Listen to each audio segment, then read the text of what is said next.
అంతర్జాతీయ మహిళా దినోత్సవ సందర్భంగా అరుదైన ఉద్విగ్న భరిత సంఘటన చోటు చేసుకుంది.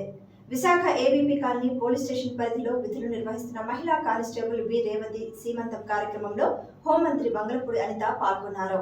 ఈ సందర్భంగా మంత్రి అనిత మాట్లాడుతూ గత ప్రభుత్వ పాలనలో తనను హౌస్ అరెస్ట్ చేసిన సమయంలో రేవతి అక్కడే విధుల్లో ఉన్నట్లు తెలిపారు. నేడు అతిథిగా వచ్చి గాజులు తొడుగుతుండటంతో తీవ్ర భావోద్వేగానికి గురై కన్నీరు పెట్టుకుందన్నారు. ఆ క్షణం నా హృదయం ద్రవించిందని అన్నారు. విధి నిర్వహణలో ఇవన్నీ సాధారణమే అని తనను ఓదార్చాలని అన్నారు. ఓ సోదరిలా భావించి తనకు పసుపు కుంకుమలు సీమంతం సారను అందించినట్లు మంత్రి అనిత వెల్లడించారు.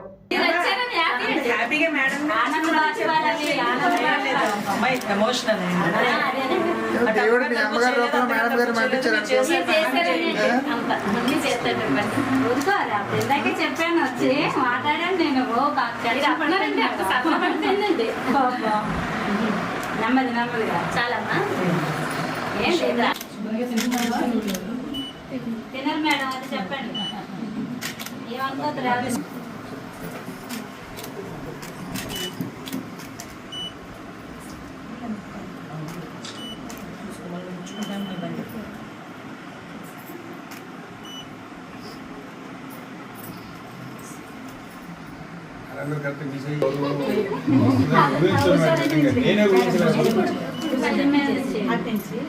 ఇలా కిందకి కిందకి కిందకి అలా కాదు 1 వైపు